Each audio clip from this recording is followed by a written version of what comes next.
What's up and welcome back to the Metalhead Car Show. Back when I was in high school, I desperately wanted a muscle car. And back then the money wasn't there and the muscle cars I wanted were just way too obtainable to actually afford in the first place. And even now we have things like Barrett-Jackson showing us the insane values of some of these muscle cars every single year. So today I want to show you 10 cars that could give you the muscle car thrill for under $10,000. Let's get right into it. 10th place, starting off with the Pontiac Grand Prix GXP and the Chevy Impala SS.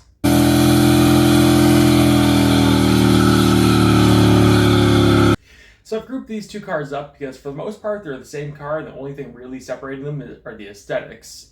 I have always found the Pontiac to be a lot more in your face and showy, and that's when I've always found the Impala to be a bit more tame, but also maybe a bit more handsome looking. Now these things came with a 303 horsepower 5.3 liter V8. Now that's great for the dollar, but I'm putting it in 10th place because these things were also front wheel drive. Which going in a straight line really isn't that much of a problem. You can do some pretty hilarious front wheel drive burnouts, but if you want to be a hooligan and go do donuts, it is going to affect that just a little bit. But I wouldn't really let the front wheel drive aspect of this car be that much of a fault because it's still going to be quick in a straight line. It's still going to make all the right sounds. It's affordable. All the parts are going to be there. And unlike some of the cars in this list, it's going to have a full-size trunk and 4 doors. It's pretty practical to actually own. Truthfully, if I had $3,000 to go light on fire, I'd love to go find a GXP and just see how it is for a couple months. In 9th place, the 2005 Audi S4.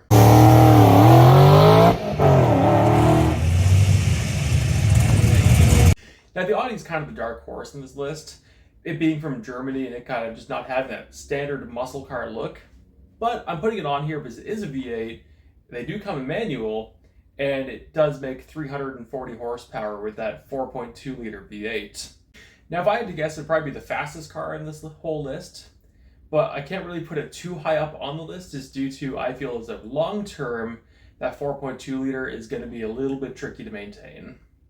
8th place on this list, the P71 Ford Crown Vic.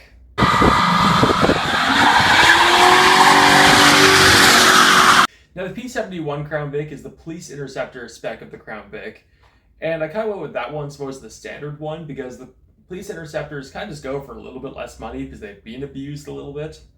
And I think with the black grille, the black wheels, and the black trim in between the taillights, they always just looked a little bit cooler. Now it had the 4.6 engine, but unlike the Mustangs at this point in time, it didn't have the 3-valve engine or the PI engine, so it's only making about 240 horsepower. But truthfully, I feel as though if you slap some MagnaFlow mufflers on here and some bullet wheels, this thing would be really cool. It's also going to do great donuts. So this one's kind of cool to me. It was one of the cars I really wanted back when I was in high school. And at that point, they were only like $3,000 to $5,000. They're actually starting to get a little bit tricky to find in that price range because people are starting to clue in to kind of what they are and how cool they kind of are. So if you want one, jump on it because I think we're starting to run out of time on these things. In 7th place, the Lincoln LS8. Now before I really get into the Lincoln LS8, I want to give an honorable mention to the Jaguar S-Type.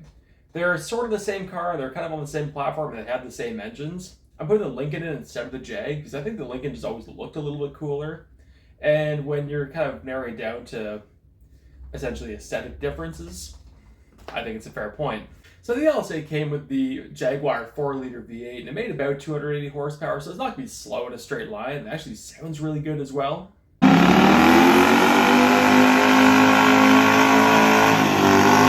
think it's also a great car to compare to the Crown Vic we just talked about. They're out around the same time, they're around the same size. But as when I believe the Crown Vic would probably be a better car to use every single day, I think you're going to have more fun with the Lincoln. The only drawback to the Lincoln is since there's a lot of Jaguar parts being used, I think that could make it a bit more expensive long-term to own. But in that period of time, I think you're going to have something that's kind of fun and looks pretty handsome. In 6th place, the C3 Corvette.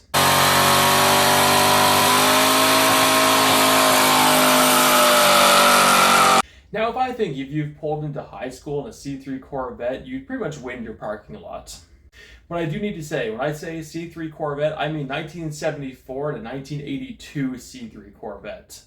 So, not the prettiest, not the most powerful at all, by any means, but these things are shockingly kind of everywhere and all in price range. Now, a C3 Corvette made between 160 horsepower to about 220 horsepower, but so by no means is it the most powerful or fastest car in this list.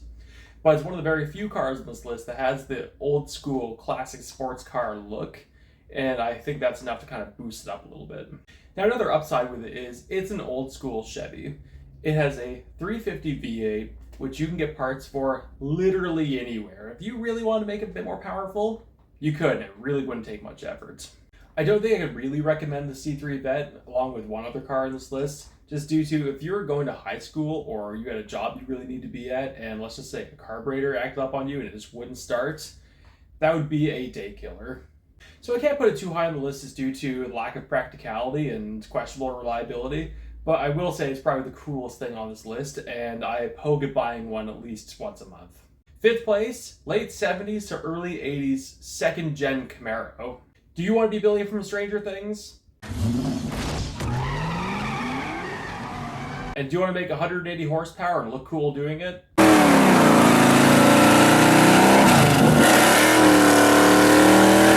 Then this is absolutely the car for you.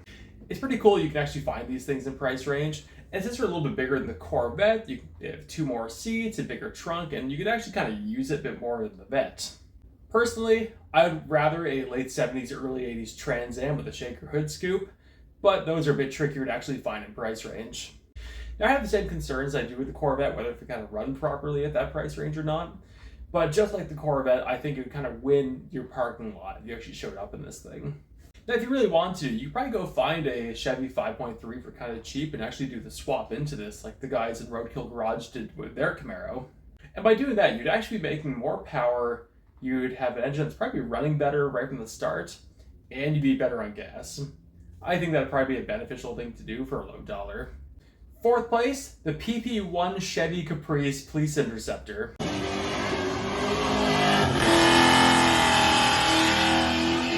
So it's also the weirdo on the list, but it's just too cool to ignore. It's also the newest car on the list, the only car that comes with an LS on the list, and if you were to compare it to like a Pontiac G8, it's like half the price. So LS powered, 4-seater, rear-wheel drive, undercover cop aesthetic, but way more aggressive looking than the P71 Crown Vic. Of everything on this list, I think this thing has the most potential of anything, but also I don't think it needs anything. I think you could get it, leave it as is, or like it most other things, slap some cool wheels on it and call it a day. Honestly, it's not going higher up on the list purely because I'm from Canada and I can't get one of these, so it's currently in 4th place. If it was available here, it'd be the winner, hands down. 3rd place, the C4 Corvette.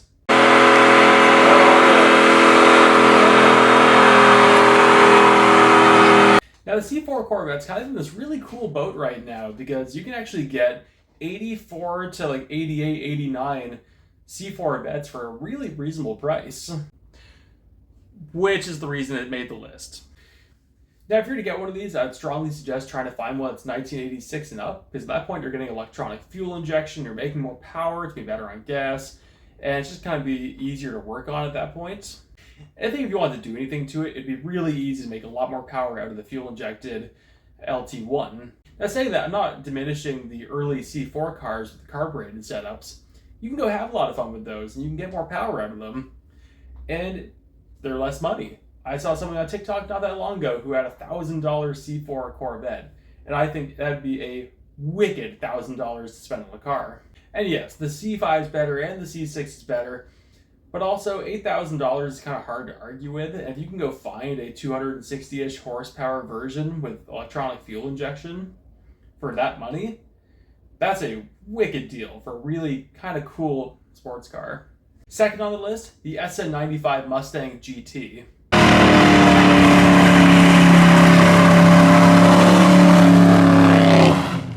Now, I think these things look the part, they make good power, and between the aesthetics and the performance of these things, there is so much you can do to it. Now, with the SN95, you get 2 engine options. The first one being the 5-liter V8, which made about 240 horsepower back in 95 and 94.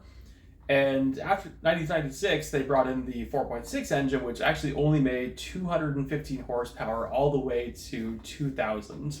Since they're more affordable, I'm going to say go get a 5-liter SM95, but if you're willing to spend a little bit extra money, go get a PI engine 2001 to 2004 Mustang GT. Because Ford claimed they made about 265 horsepower. Truthfully, they're around 300. And since it's a Mustang, 4 seats, very usable trunk, parts are everywhere. And since there's a little bit less of them on the road at this point, insurance won't be that bad on them. So I'm a big Mustang fan, so I really could have loaded this up with like another 2 or 3 variants of Mustangs. But I went to this one just based on its performance, its appearance, and its price. And I think it's a really good entry into Mustang ownership and muscle car ownership at that. Before we get to number 1, I would like to say thank you for sticking around this long to the video with me, and I'd like to say an honorable mention. Honorable mention goes to the 4.6-liter Ford Thunderbird. It didn't quite make the list due to it really doesn't make the power, and I don't think it has styling quite like anything else on the list. But with that said, it is in the price range. It does kind of hit all the boxes, and I think it probably would have made 12th on this list. But that is available. It's another option out there. So in first place, the 2005 to 2010 Dodge Charger, Dodge Magnum, and Chrysler 300.